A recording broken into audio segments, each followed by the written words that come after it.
नमस्कार। आज हम बात करने वाले हैं मणिपुर की। एक ऐसा राज्य जो महीनों से जातीय संघर्ष की आग में जल रहा है। आखिर वहां हुआ क्या?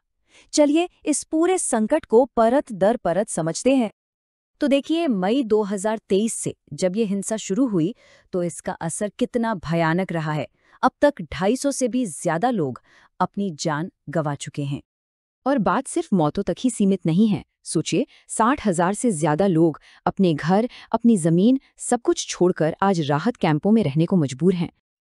तो सवाल यही उठता है कि मणिपुर में आखिर चल क्या रहा है। देखिए, इस पूरे मानवीय संकट को समझने के लिए हमें 3 चीजों पर गौर करना होगा। ये हिंसा भड़की कैसे, इसके पीछे की वजहें कितनी पुरानी और गहरी हैं, और सबसे जरूरी कि अब आगे क्या होगा। तो चलिए इन 5 हिस्सों में इस पूरी कहानी को समझने की कोशिश करते हैं। तो सबसे पहले बात करते हैं उस भयावह मंजर की, जब मई 2023 में हिंसा भड़की और उसने कितनी बड़ी मानवीय तबाही मचाई। हिंसा का आलम ये था, जो कि मुख्य रूप से मैतेई समुदाय और कुकी-जोंग जनजातियों के बीच थी, कि वो इतनी ज्यादा बेकाबू हो गई कि खुद राज्य सरकार को मानना पड़ा कि प्रदेश में संवैधानिक व्यवस्था, मतलब पूरा का पूरा सिस्टम ढह चुका है। अब सोचिए, किसी भी सरकार के लिए ये मानना कितनी बड़ी बात होती है। तो फिर सवाल ये है कि आखिर वो चिंगारी क्या थी? वो कौन सी एक घटना थी जिसने दशकों से सुलग रहे इस तनाव में जैसे आग ही लगा दी?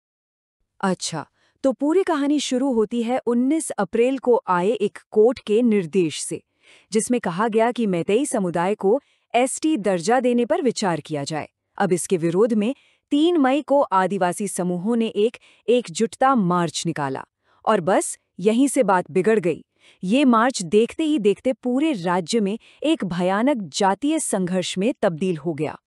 लेकिन देखिए, ये तो सिर्फ एक चिंगारी थी। ये चिंगारी गिरी उस जमीन पर जो दशकों से जातीय, राजनीतिक और जमीनी विवादों की वजह से पहले से ही सुलग रही थी। तो चलिए अब उन गहरी जड़ों को समझते हैं जो इस पूरे संघर्ष की असली वजह हैं। मणिपुर के इस तनाव को समझने के लिए सबसे पहले वहां का भूगोल समझना बहुत जरूरी है। इसे अक्सर एक फुटबॉल स्टेडियम जैसा कहा जाता है। मतलब बीच में एक छोटी सी घाटी है जो सिर्फ 10% हिस्सा है, और उसके चारों तरफ 90% जमीन पर ऊंची ऊंची पहाड़ियां हैं। और यही भूगोल, यही जमीन का बंटवारा यहाँ के तनाव की सबसे बड़ी जड़ है। आप देखिए, राज्य की जो 64% मैतेई आबादी है, वो उस छोटी सी 10% घाटी में रहती है, जबकि 35% जो आदिवासी आबादी है, वो बाकी के 90% पहाड़ी इलाके में बसी है। तो जमीन और संसाधनों का ये असमान बंटवारा ही तो झगड़े की एक बड़ी वजह है। और यहीं से हम पहुंचते हैं सबसे बड़े और सबसे विवादित मुद्दे पर, मैते समुदाय के लिए अनुसूचित जनजाति यानी एसटी दर्जे की मांग। अब मैते समुदाय का कहना है कि उन्हें अपनी संस्कृति, अपनी जमीन बचाने के लिए ये दर्जा चाहिए। वहीं दूसरी तरफ कुकी-जो जनजातियों को लगता है कि ये उनकी संरक्षित पहाड़ी जमीनों पर कब्जा करने की एक चाल है। मतलब दोनों के लिए ये अपने अपने अस्तित्व की लड़ाई बन गई है। अच्छा, एसटी दर्जे के अलावा 3 और बड़ी वजह हैं जो इस आग को और भड़का रही हैं। पहली, म्यांमार से हो रही अवैध घुसपैठ का डर, जो मैतेई समुदाय को लगता है कि उनकी पहचान के लिए खतरा है। दूसरी, सरकार का वॉर ऑन ड्रग्स, जो पहाड़ी इलाकों में तनाव बढ़ा रहा है। और तीसरी, कुकी समूहों की एक अलग प्रशासन की मांग, जिसका मैतेई लोग जोरदार विरोध करते हैं। तो अब बात करते हैं कि इस पूरे संकट पर सरकार का क्या रुख रहा, और कैसे सरकार की प्रतिक्रिया खुद एक राजनीतिक बहस का मुद्दा बन गई। केंद्र सरकार ने क्या किया? 20,000 से ज्यादा सैनिक तैनात किए। गृह मंत्री ने खुद दौरा किया। वहीं राज्य के मुख्यमंत्री ने कहा कि ये लड़ाई किसी समुदाय से नहीं, बल्कि ड्रग माफिया के खिलाफ है। लेकिन इन दावों और कार्रवाइयों पर गंभीर सवाल खड़े हुए, और इनकी जबरदस्त आलोचना भी हुई। और आलोचना सिर्फ विपक्ष से नहीं आई। देखिए, पड़ोसी राज्य मेघालय के मुख्यमंत्री, जो सरकार के सहयोगी भी थे, उन्होंने साफ साफ कह दिया कि राज्य सरकार हालात संभालने में पूरी तरह फेल हो गई है। और तो और, सत्ताधारी पार्टी के ही एक विधायक ने शांति के लिए तैनात केंद्रीय बलों को मूक दर्शक कह दिया। मतलब उनका आरोप था कि ये बल हिंसा रोकने के लिए कुछ कर ही नहीं रहे थे। मामला और तब बिगड़ा जब 10 कुकी विधायकों ने सीधे मुख्यमंत्री पर ही पक्षपात का आरोप लगा दिया।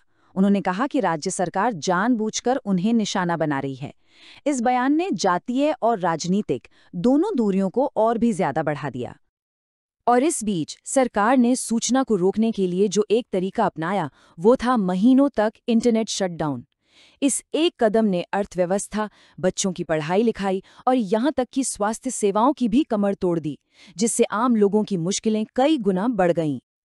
तो इतने सबके बाद आज मणिपुर एक ऐसे मोड़ पर खड़ा है जहां से आगे का रास्ता धुंधला नजर आता है। सवाल यही है कि यहाँ से आगे क्या? हालात इतने ज्यादा खराब हो गए थे कि राज्य में राष्ट्रपति शासन लगाने तक की मांग उठने लगी। अब ये एक बहुत बड़ा कदम होता है जिसमें चुनी हुई सरकार को हटाकर केंद्र सरकार सीधे राज्य का कंट्रोल अपने हाथ में ले लेती है। इससे अंदाजा लगाया जा सकता है कि स्थिति कितनी गंभीर थी। लेकिन देखिए, राष्ट्रपति शासन हो या कोई और कदम, ये जो बड़ी चुनौतियां हैं, इनका हल इतना आसान नहीं है। 60,000 से ज्यादा लोग बेघर हैं, दोनों समुदायों के बीच विश्वास पूरी तरह टूट चुका है और अलग प्रशासन बनाम राज्य की एकता की जिद, ये सब मिलकर शांति के रास्ते की सबसे बड़ी रुकावटें हैं। और शायद इस पूरी हिंसा का जो सबसे बड़ा और सबसे गहरा जख्म है, वो है भरोसे का टूटना। दोनों समुदायों के बीच विश्वास की एक गहरी खाई बन गई है और बिना विश्वास के किसी भी तरह की शांति या सुलह की बात करना लगभग नामुमकिन सा लगता है। और यही वो एक सवाल है जो मणिपुर के भविष्य के बिल्कुल केंद्र में खड़ा है। एक ऐसा राज्य जो डर और इतिहास की वजह से इतना बंट चुका हो, वहां बिना भरोसे के एक साथ मिलकर रहने का भविष्य आखिर कैसे बनाया जा सकता है? ये एक ऐसा सवाल है जिसका जवाब फिलहाल किसी के पास नहीं है।